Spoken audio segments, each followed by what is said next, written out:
You know, for all their faults, CBR and I do have one thing in common. We're both desperate for relevance. So let's get started. 10 harsh realities of watching anime. Anime has become more accessible and enjoyable than ever, but there's still a lot of downsides to watching anime, by Clarice Lam, published 6 days ago, as of the making of this video. There are many perks to being an anime fan, like having many choices of both dubbed and subbed series to choose from. However, there are also many drawbacks when watching anime. Some troublesome elements of watching anime include the fact that only some anime have subbed versions, other anime have poorly voiced dubbed versions, and the struggle of acquiring rare, expensive merchandise. Anime's increasing popularity among general population and its emergence into the mainstream is encouraging. After all, it's easier to access anime now than it's ever been before. But even though it's become easier to be an anime fan, there's still plenty of work that needs to be done in the industry to address the various drawbacks of enjoying anime. I want you to remember this point because they're saying in their introduction that these issues actually need to be addressed. There's work to be done. These problems have to be dealt with. So, let's see them. Number 10. Some anime only have subbed versions. Although some anime have dubbed versions, many more often only have subbed versions. Older anime are especially prone to this drawback, such as Yakitate Japan. Fans who don't understand the original language may have difficulty reading subtitles and become worn out. Some subs can also occasionally mistranslate what was originally said in the native language, which adds to further confusion. Getting attached to characters and enjoying the anime can be bothersome if viewers can't understand the nuances of the original language, even with subs as an assistance. Okay, then what would you say to Japanese audiences who really want to get into Western cartoons, but they only get a Japanese sub? Would you argue that they can't get invested because it's not in their language? Actually, there's a huge debate among anime fans about the superiority of subs or dubs. Some say that subs are superior because they have full context to Japanese nuances and language, and it feels more authentic. While others say that dubs are easier to appreciate if done well because we can more easily understand what's being said. I personally see the pros and cons to both, but arguing that some anime are only subbed is an odd thing to complain about when many anime fans would argue it's better that they're subbed. And again, recall they said they want these problems addressed. How would you address this? Take every anime made and get a dubbing company to dub it for American audiences? What if the anime isn't popular anymore? Seems like an odd thing to complain about. Number 9. Anime dubs can contain bad voice acting that ruins the experience. Though there are many anime that have dubs in English and other languages, some of those same dubs can have terrible voice acting that ruins the watching experience. Dramatical Murder and the 90s adaptation of Sailor Moon are excellent examples of poorly dubbed anime. These anime had great voice actors for their original versions, but the dubbed versions have worse quality voice acting. If dubbed versions of anime have bad voice acting, it can ruin the experience of watching anime and also prevent viewers from watching any other anime in fear of bad dubs. Did you really just put this right after your anti-subs argument? I can't believe you actually did this. You made a subs bad argument and then follow it up now with an actual criticism made by people who prefer subs. I have no words. You literally shot your first point that you made in the foot with your second point. That's amazing. That is actually amazing. Your very first point is why subs are a problem, and then you follow it up with, well, dubs are a problem too because they can be bad. You realize that many people who prefer subs argue the reason they prefer subs is because the English dubs are often not done well. Oh, okay. Now, to respond to your point, yeah, some dubs are pretty lousy. The original 4Kids version of One Piece was so terrible, I stopped watching One Piece because I thought that the show was too stupid to follow. Only when I saw the Funimation dub did I return to the show. And yes, I know that some people don't like the Funimation dub of One Piece. I like it, but that's the difference in opinions. I enjoy it, you may not. That's fine. It doesn't make it an overall problem.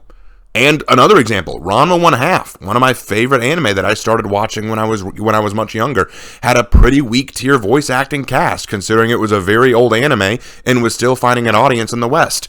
but I also find it kind of charming. The few bad takes and poor moments of voice acting make it feel almost retro, like being a museum. I see the flaws, but I also admire an early example of trying to bring shonen and new art forms to America. Look at that! It's a perfect fit. Well, It's too tight. Look at this. It pinches my chest. what about the waist? Too baggy. Uh-oh. Die,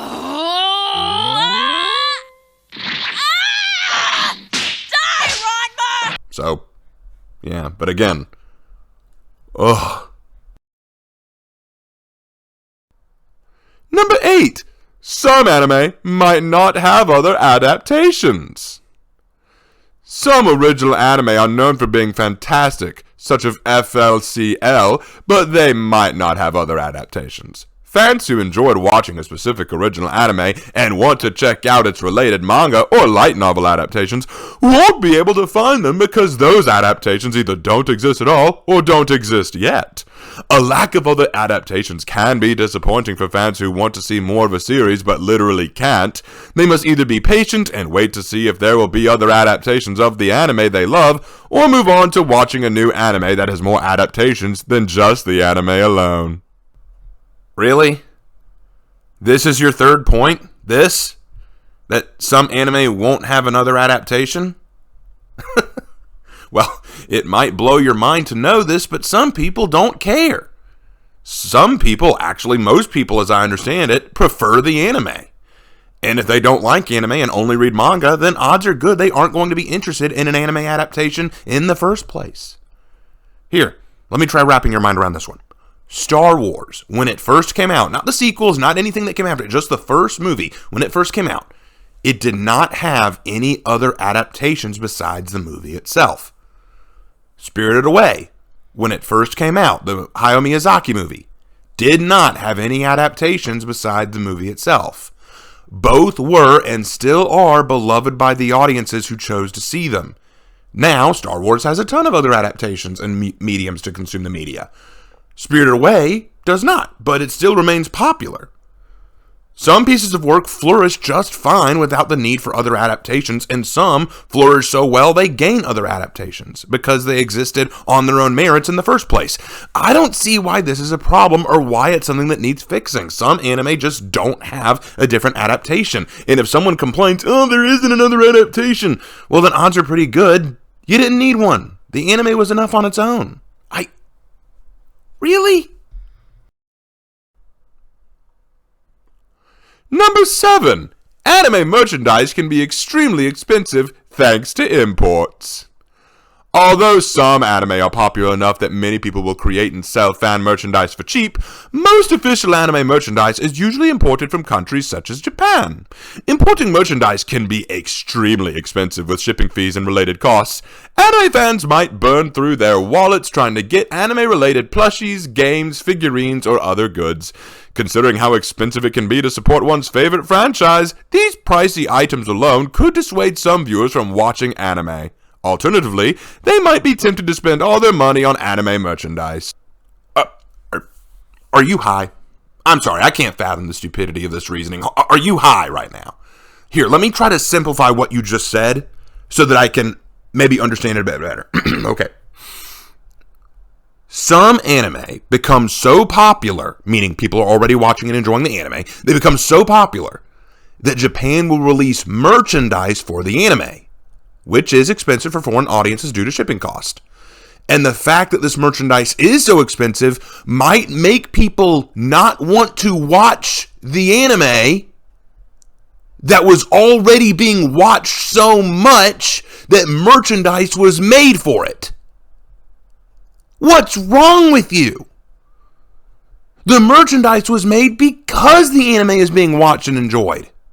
The expense of merchandise does not prevent the public from consuming the media. It simply means they will not buy the merchandise. I don't think you understand how this works. First, the anime is released. People watch the anime. If the anime is really, really popular and there's a demand for merchandise, merchandise will usually be made. If the anime is not really popular and a lot of people aren't watching it, merchandise usually will not be made. You realize that merchandise is not the first thing that leads people to anime. Want to know something interesting? Warhammer 40K. Here's an example. Warhammer 40K. You want to know the big joke about Warhammer 40K? People love Warhammer. I love Warhammer. I think Warhammer 40K is amazing. I don't buy any of the miniatures or any of the figurines that Games Workshop releases, even though that's what it was originally based on. It was originally based on this tabletop game where you buy and paint miniatures. I don't have any because they're over expensive, but I still love Warhammer 40K. I like the books. I like the lore. I like the little video clips and movies and jokes about them. I don't have any of the merch. But does that mean that I'm not going to watch it? This feels asinine. Back to anime. I enjoy Monster Musume, but I don't buy body pillows of Mia. I like One Piece, but I don't buy figurines of Zoro. I still enjoy the shows, though. And yes, some people will spend their entire salary on merchandise, but that is their choice to make. That's their choice to make. It's probably not a financially good choice, but it is their choice to make. I mean, unless you're buying my merch, of course. My merch is always worth a buy. Would I lie to you? Let them spend money on what they value.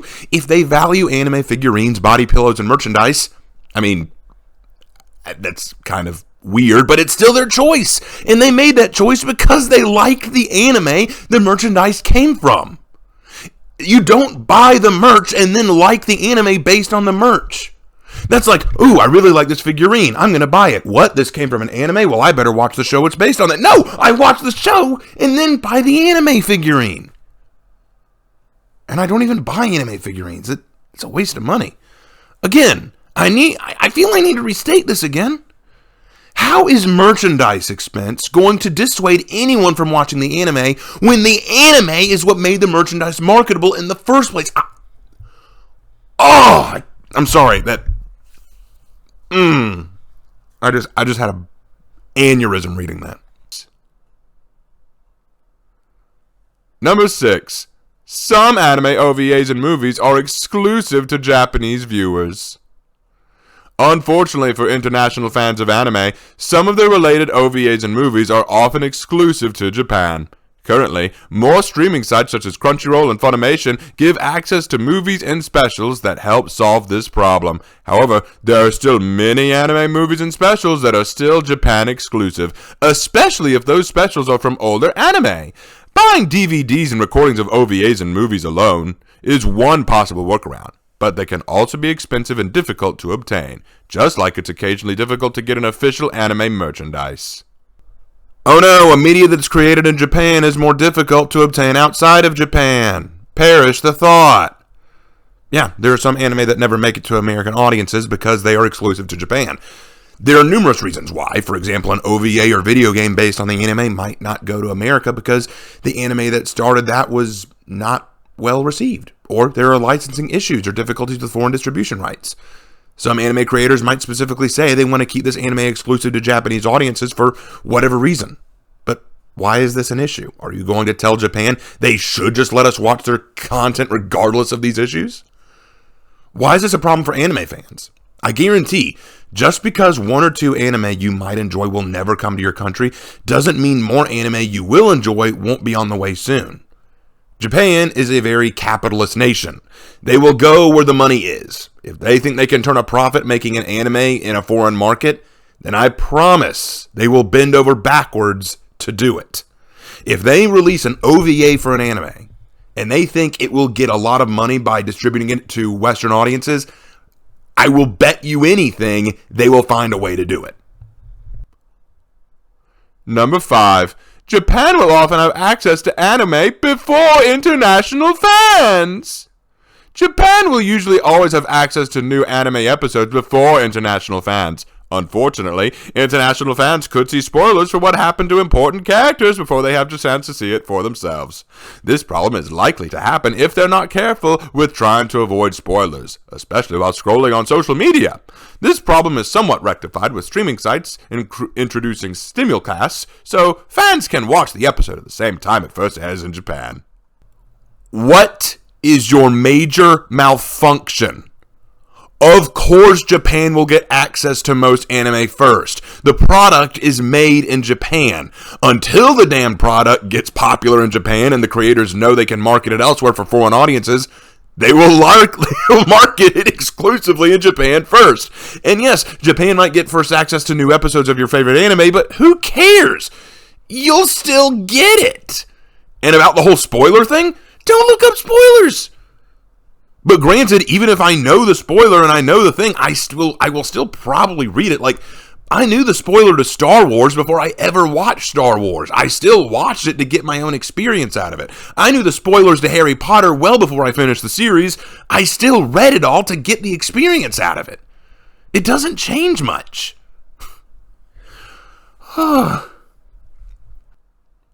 Number 4. It can be hard to keep up with the latest anime, especially if they run longer than one season. There are many anime that only last 1 or 2 seasons, but there are many more that last for multiple seasons. Pokemon and Food Wars are great examples of long-running anime with dozens or hundreds of episodes. Fans trying to keep up with the latest episodes will have a hard time trying to avoid spoilers and keeping up with all the information. This problem is worsened if the anime they want to watch already has many seasons and episodes by the time they start watching. Unless anime fans start binge watching all the episodes to keep up with the series they're watching, it might be easier for them to watch a new series with weekly episodes or just watching anime with fewer episodes instead. Hey, you know it's exactly the same with American shows, right? Law and Order, Game of Thrones, Blue Bloods. Yeah, long-running shows exist everywhere. I'm actually amazed that you didn't mention One Piece here, as the number one reason I hear people say they don't want to watch One Piece is because of how long it's run. So what I always tell them to do, if they ever come to me for that, is to either A, just read the manga, because it's quicker to get through, or if they really want to get into the anime, limit themselves to watching just the first 5 episodes, and only those 5, and think about it. By watching those first 5, you'll get Luffy and Zoro's intro, you'll get Luffy's backstory, and a brief intro to Nami. You won't finish the Buggy arc, and that would be the litmus test. If you watch that and still want to know what happens after seeing all that, you might find One Piece as a fit for you, because it gets into the more serious aspects of the show, as well as the goofy comedic aspects of the show. So that will very much be a good teller for you. This is a show I would really enjoy, or a show that I really wouldn't enjoy. If you do find you enjoy it, again, read the manga. It's quicker to get through if your whole goal is just to catch up. But if you want to just watch the show and feel like you're part of it, take your time with it. No worries. I don't blame people for not wanting to jump into something super long running. It's not a problem for me. But the great thing is that since it's already so long running, there's a lot to catch up on, a lot to enjoy, and no worries about waiting for the next episode. You can take it at your own pace and appreciate every moment for what it is. I don't see the major problem here. There are some YouTube channels and podcasts specifically where fans of One Piece or fans of long-running anime will sit down and watch whole arcs with people who've never seen it before and have discussions about what they saw, what they liked about it, and discuss things they might have missed. It can become a whole big thing just catching up with an anime they've never seen before. Again, why is this a problem? Number 3. Some anime can have extremely odd concepts. There are many weird TV shows and movies that exist, but there's just as much anime that has odd concepts. These concepts could be as wild as battling a set of elite bakers in a TV show to win control of a bakery, or aliens that will destroy the world at the end of the school year. It could be hard for viewers to wrap their heads around strange anime and its various characters, especially when watching comedic anime. The increasing popularity of isekai anime also give opportunities for even more strange concepts, such as reincarnating as a slime monster or a vending machine. But that's one of the selling points of anime. Want to know one of the biggest criticisms of Western media? After a while, it all just looks and feels the same. Every Western show's animation and moral lessons these days are starting to feel tacked on and similar. The noodle limb animation, as I call it, of Adventure Time is seeping into other animation projects. The big Crunchyroll original anime High Guardian Spice looked and felt exactly like a crappy Steven Universe or She-Ra episode. And most adult dramas now are just crime dramas. Law and Order, SVU, Law and Order Criminal Intent, the original Law and Order, Criminal Minds, Blue Bloods, NCIS, NCIS LA, NCIS New Orleans, Hawaii Five-0. In my opinion, strange and odd content is precisely what draws people to anime in the first place. We like odd concepts and ideas for stories and want to see more of them. I think that it's an excellent idea to have different or out there content to draw in more people. Why? I mean, I don't know why you're giving this warning. Hey, be careful going into anime. There's some stuff in there that's pretty weird. It's some weird concepts. That's probably what brought them to anime in the first place. I did not come to anime, watch my first episode of Ranma 1/2 and go, oh, this is a story about martial arts and magic systems. I can't watch this. That's why I came to it. I came to the anime for what was weird and different, because I wanted something different from what Western media gives. Not that Western media is bad, but it's nice to diversify. I thought diversity was a good thing. Number 2. Some anime can contain extremely disturbing content. Often, anime with uncomfortable content appears to be harmless. Such content could include controversial scenes that ruin the watching experience to unwanted fan service that might not fit the tone of the anime. Although viewers could research context on controversial scenes, those that watch anime without doing so might be shocked, surprised, and potentially horrified by what they see. Many anime villains are downright despicable and commit crimes against humanity, while others might just include disturbing content for the sake of jokes or drama. Okay, this I will grant you, to an extent. While it is true that some anime has some graphic content and some very erotic imagery, I don't see this as anything to stop people from watching anime in general. And for sure, there are some anime that have incredibly brutal, sexual, or nightmarish imagery and concepts. Hellsing Ultimate is infamously graphic in its carnage. You've got nowhere left to run and nowhere to hide, because now I'm coming to kill you. I want to see you cry and beg. In the meantime, I highly recommend pissing yourself, followed by a course of praying to your impotent god. Monster Musume and other ecchi anime like it are near pornographic in some scenes. In fact, there's a whole genre of anime and manga called hentai, which is basically just animated porn. See, so it's not that you don't want to. I knew you couldn't possibly be having doubts about marrying me, darling. You're so sweet, and you are so pure. A few of the many things I love about you. And Full Metal Alchemist gave us the horrifying girl-dog thing, just to name one Nightmare Fuel episode. So there's no question that there are some content warnings necessary for some shows. You're going to get some anime that really push the boundaries. Like I said earlier, we come to anime for what's different, creative, and new, but sometimes what's different, creative, and new will step outside the boundaries of what makes us comfortable. So that's definitely something to be concerned about. I grant you that. But let's explore a few things, shall we? Let's explore some of what you talk about as controversial. There are two specifically. Goblin Slayer is a great example. Goblin Slayer, when it first came out, was panned seriously because in its first episode, it depicted 2 youths being killed by goblins very graphically, and a third one being raped by them. Though it didn't show the rape on screen, we saw the victim later in a catatonic state, so we knew it had been done. This was incredibly controversial to a lot of media outlets. And yeah, if that kind of thing disturbs you, maybe Goblin Slayer isn't for you. But it was only in one episode. It doesn't detract from the other all-out point of the show. It's just establishing early on just what goblins are capable of and why Goblin Slayer's job is so vital. Throughout the rest of the show, other characters mock Goblin Slayer for taking on such meaningless jobs as going after goblins, but thanks to what we saw in episode 1, we have a better understanding as to why what Goblin Slayer does is so important. So, yes, you might put up a content warning at the beginning of Goblin Slayer saying, hey, there's some weird things that happen here, some pretty graphic things, just be careful. I could understand that. But then there's Rising of the Shield Hero, where in episode 2, Naofumi was falsely accused of rape and turned into a public criminal by the kingdom despite him being innocent. It happened last night. The shield hero forced his way into my room. He was stinking drunk. He grabbed me and pinned me down. Huh? He said something like, the night is still young. And then the next thing I knew, he was tearing all my clothes off. What? I promise you, I'm the one being wronged here, not her. I didn't do it. What the hell is this? Why is this happening? Mine. Why? Why would you lie like that? We're supposed to be a party.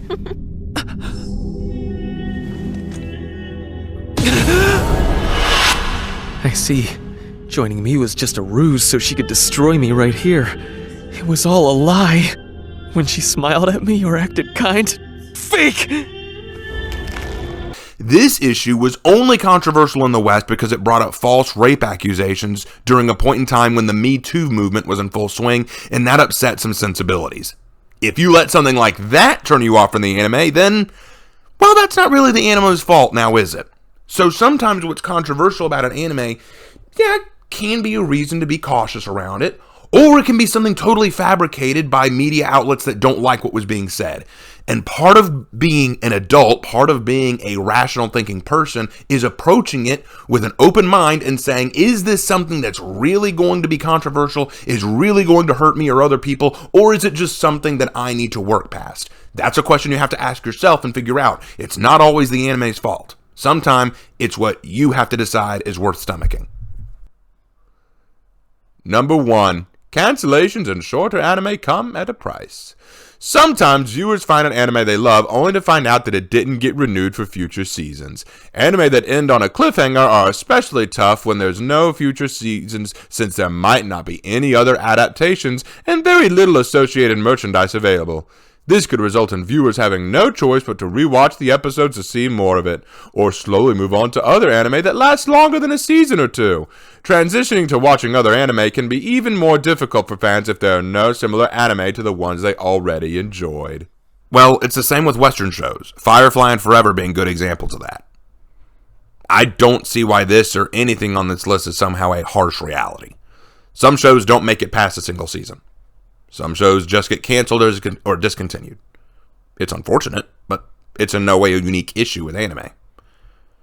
Frankly, if you really wanted me to share things to be cautious of with anime, for those of you who don't watch anime, it would be the following. I'll give you just a few things. Number 1, don't assume that you will learn more about Japan through anime in every circumstance. Granted, there are some anime that will show you some interesting aspects to Japanese culture, life, and language.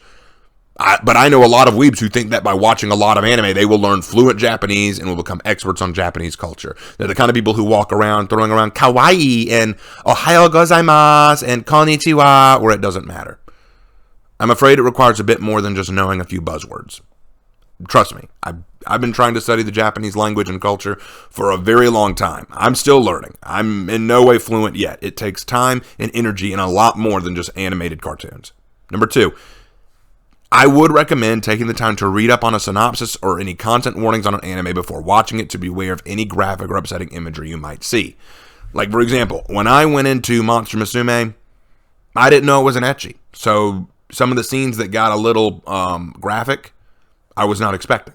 When I went into Hellsing Ultimate, I didn't expect it to be as bloody and graphic as it was, or with all the swearing.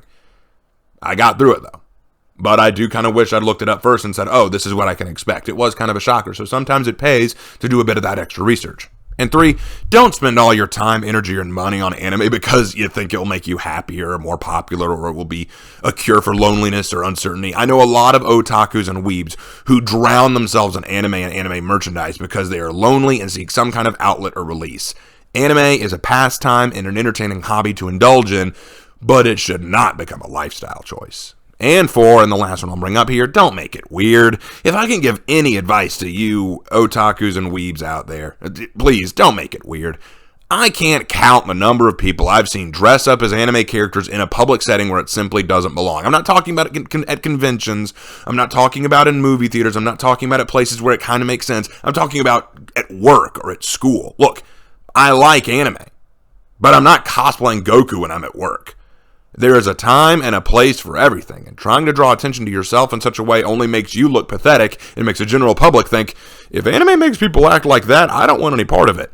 In a very funny way, your attempt to show off how much you love anime by dressing up the part for cosplay often turns off other people from watching it, and doesn't make you look any better, but hey. Take what I say with a grain of salt. In any case, I hope y'all enjoyed this video. I know it was a little out there, but I saw this article. It was released just a few days ago, and I was kind of like, really? This is a thing? Don't worry. More For Honor stuff is coming soon. Slander has already released a video explaining that I need to get back to that, so more of that is coming. All right, guys, thank you for watching, and I'll see you in my next one.